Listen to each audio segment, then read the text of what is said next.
Welcome back. I'm Rachel, a stay-at-home mom. We are living on just my husband's income starting last year when my son was born, and we are no longer a month ahead. So I tried to figure out how to do this.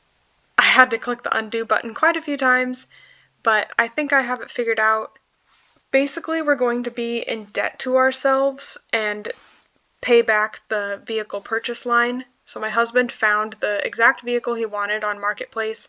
He drove a state over 4.5 hours, so that also created some extra spending from the gas line, the eating out line, and his blow money line. So we're just going to cover some overspending and get everything right and ready for February. We should be done with spending in January.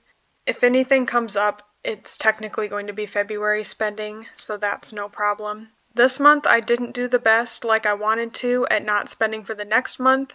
I saw some deals for things that I thought I'd get in advance, which, I mean, it will save money in the long run, but now that we've made this vehicle purchase, I really do need to be more disciplined. So we are going to start by trying to cover as much of this overspending here as we can. So we're going to start with this cash back here, and we are going to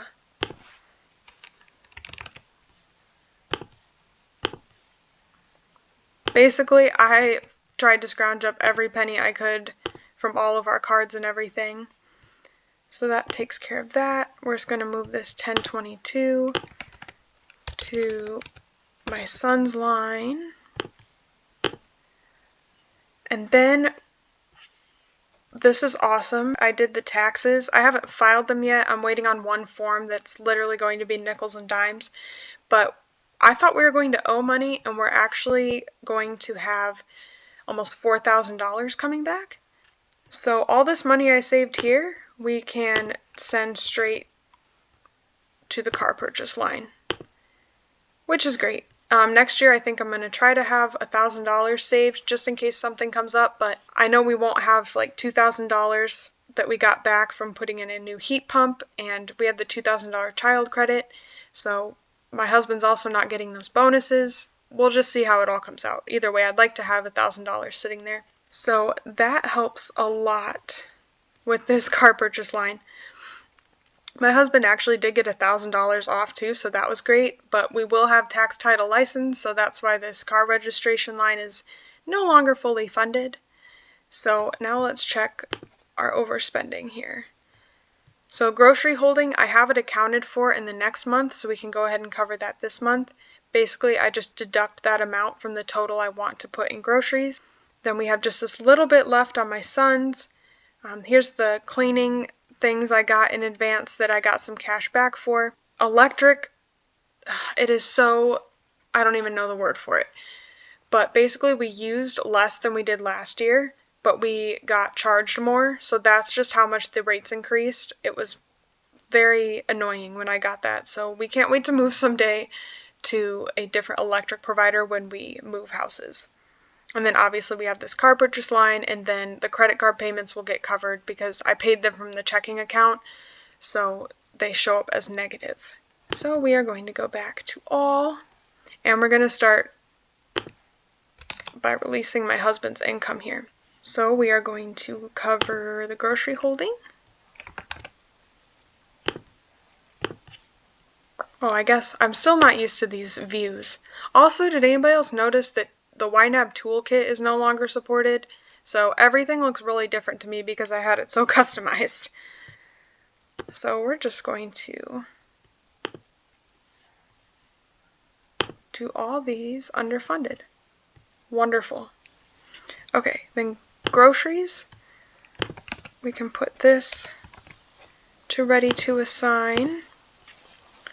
Fuel, we can do this ready to assign. And then I didn't use as much as I thought I would when I took my grandma out to eat. So that clears everything from there that we can clear. We're going to move ahead. So I created this 4 walls view. So basically we're going to go through and fund everything for next month that I know needs to be funded. So this is the aspect where we're basically borrowing from ourselves.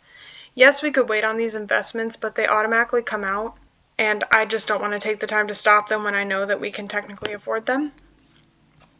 And then we are going to go back and look at everything, because I know there's a few spots where we are going to have the money come out and it will be a negative and we could cover it, but I'm just going to make it right now. And one of those things is Amazon Prime is going to come out in February. And then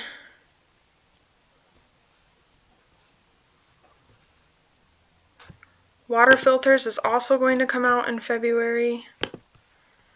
I'm not going to worry about car registration quite yet because I'll get a more exact amount later and we can also cash flow it. It's not going to actually come out on the 1st. So I think that is everything. So if we go back to January here, it says we have this amount here that we could cover, and we are just going to throw that to the car. And then I'll have to do an update when the month changes, but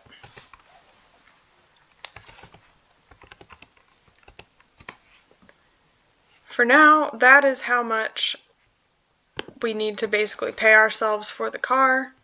And yes, I could pull all this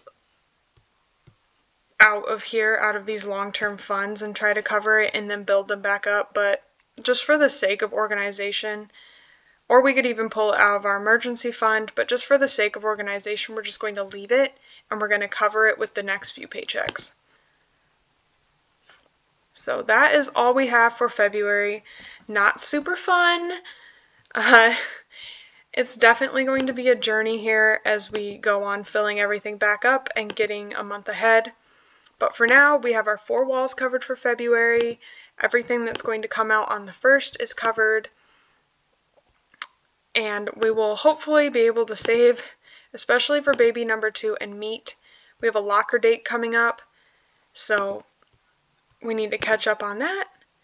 And at least we don't have any more extraneous negatives. Thank you for watching, and I'll look forward to making a little update video when the month transitions.